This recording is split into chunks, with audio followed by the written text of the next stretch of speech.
Hey, special educators. Welcome to Teach, Taskbox, Inspire, the podcast dedicated to making your job as a special education teacher easier by making your instruction more fun for you and your students. Inside each episode, you'll learn how to get the most use out of your task boxes in the classroom.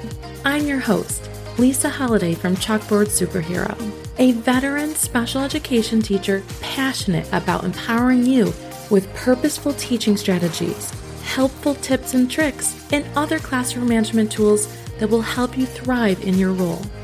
Let's get started with today's episode. Hey there, special educators, and welcome back to another episode of Teach, Taskbox, Inspire.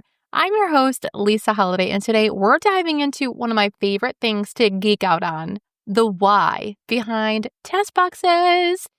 You know I love my task boxes, the bins, the Velcros, the matching pieces, all the little laminated things that make our classrooms run so smoothly. But have you ever stopped and thought about why they actually work so well? Because let's be honest, it's kind of magical, right? You can have a student who struggles to sit for like 2 minutes and suddenly they're working independently, smiling, and actually finishing something. And you're over there like, what just happened? Well, today we're unpacking that magic. We're going to be talking about the psychology behind task boxes, why structure calms the brain, how repetition builds confidence, and how the right setup can turn chaos into calm. So grab your coffee, maybe some laminating film if you're multitasking, and let's get into it. All right, here's the thing. Our brains love structure. All of us do, but especially our students. When things are predictable, our brains relax. When things are confusing or open-ended, our brains panic a little bit. Think about the last time your admin said, all right, we're going to try something new, and they didn't give you any context, right? You probably had that little internal moment because not knowing what's coming next is uncomfortable. Now, imagine you're a student with sensory overload, communication challenges, or even executive functioning struggles. That not knowing feeling is your whole day. That's where task boxes come in. They take something overwhelming and turn it into something concrete. You can see where it starts, what to do, and when you're done. That's a clear beginning, middle, and end. That reduces something called the cognitive load. Basically, the mental clutter that gets in the way of learning, right? I always tell people, a task box is kind of like a GPS for the brain.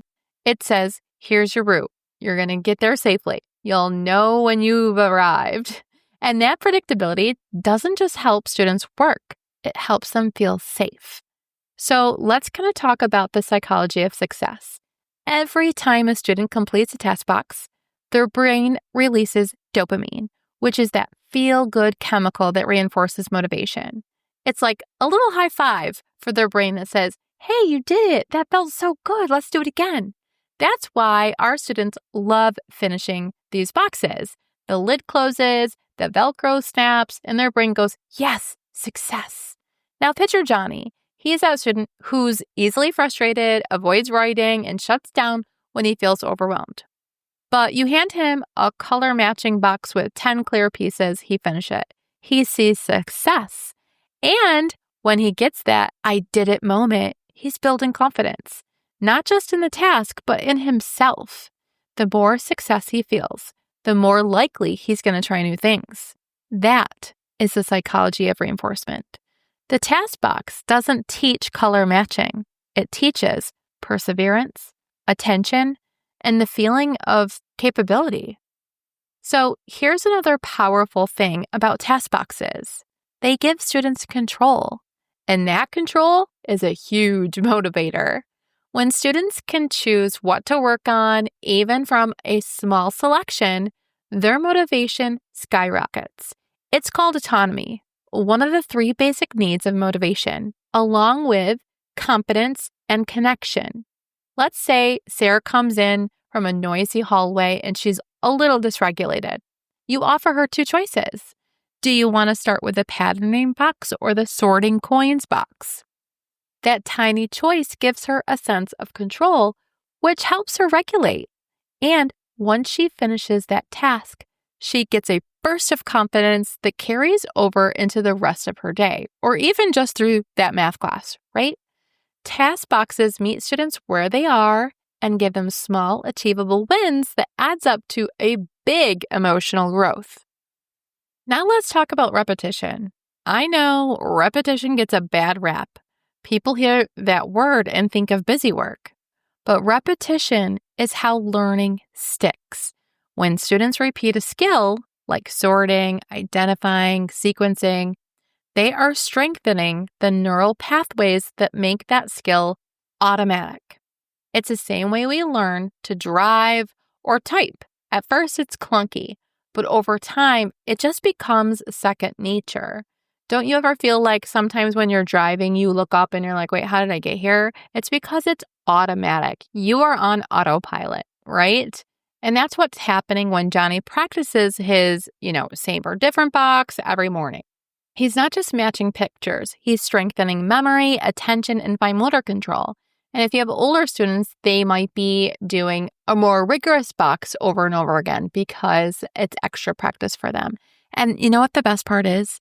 Because the task box is short, self-contained, and predictable, that repetition never feels punishing. It feels safe. It feels familiar. Okay, the next one is my jam, visuals. Visuals are one of the most powerful psychological tools we have in special education. The brain processes visuals 60,000 times faster than text.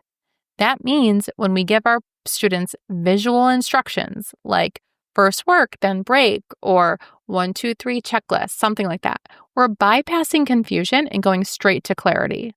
Task boxes do this naturally because they are visual. The materials show what to do. The layout teaches sequence. The finished product shows completion. Sarah doesn't have to guess what's expected. The box already tells her. And that reduces frustration, which reduces behavior. It's like setting up a silent little helper that keeps students on track even when we're across the room working with another group. Let's talk about what happens in the brain when students know what's coming next.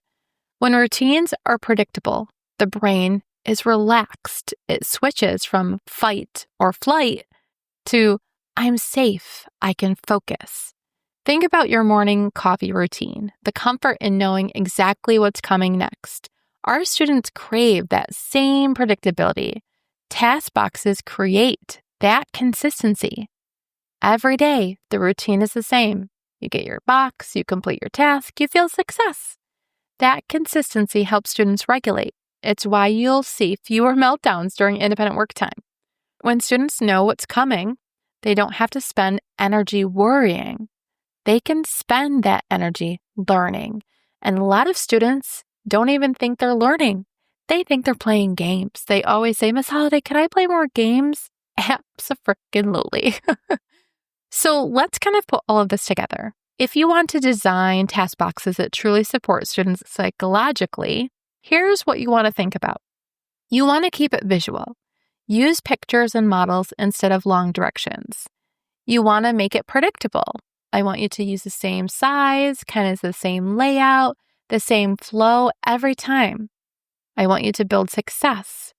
Start at their comfort level and then gradually challenge them. Then I want you to add choice. 2 boxes at once is enough. Too much choice is overwhelming, so don't go too crazy. And then I want you to reinforce effort. I want you to celebrate completion with high fives, smiles, or quick praise. And don't forget to rotate your materials, but don't overdo it. Familiarity builds confidence. Novelty keeps engagement. So I really want you to find that sweet spot. So let me just paint a picture. One morning, Johnny walked in after a rough bus ride. You could tell he was on edge, but instead of asking him to write or read right away, I pointed to his shelf and say, go grab your favorite box. He picked the one with clothespins and color words. No words exchanged, just quiet focus. 10 minutes later, he finished, smiled, and said, I did it. That's not just a completed box. That's regulation. That's confidence. That's pride. And that's why I believe so deeply in using task boxes. It's not just about fine motor skills or matching skills or academic skills. It's about building humans who feel successful and capable. So the next time you're setting up independent work or prepping a new box, I want you to remember this.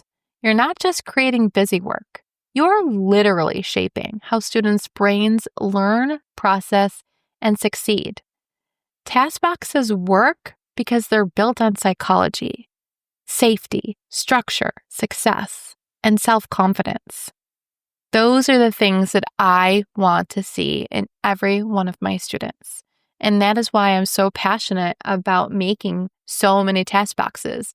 At this point in my career, and I've been making task boxes for the past, 6 years, I have probably made 800 different task boxes. And I've worked with so many different students, kindergarten, first, second, high school kids, vocational kids, adults, preschool students, and now I'm in middle school. I do 5th grade. Even my 5th grade students are using task boxes.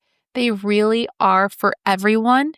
And I cannot speak highly enough about how much task boxes work, whether you're using them for homework or early finishers, or you just need something to do for the next 10 minutes, or you need independent work time. We pull task boxes out all of the time.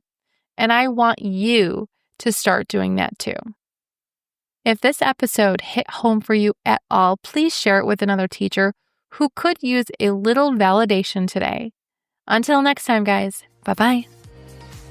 Thanks for tuning in to this episode of Teach, Taskbox, Inspire. I hope you've gained some tips and motivation to fuel your week ahead. If you're ready to explore more strategies for empowering your students as independent learners, be sure to dive into my free training at chalkboardsuperhero.com/training. And don't keep all this knowledge to yourself. Share this episode with your special education teacher friends who could use some motivation and inspiration. One more thing before you go. If you're finding this podcast helpful and want to show support, head to Apple Podcasts and leave your rating and review. Until next time, keep teaching, taskboxing, and inspiring.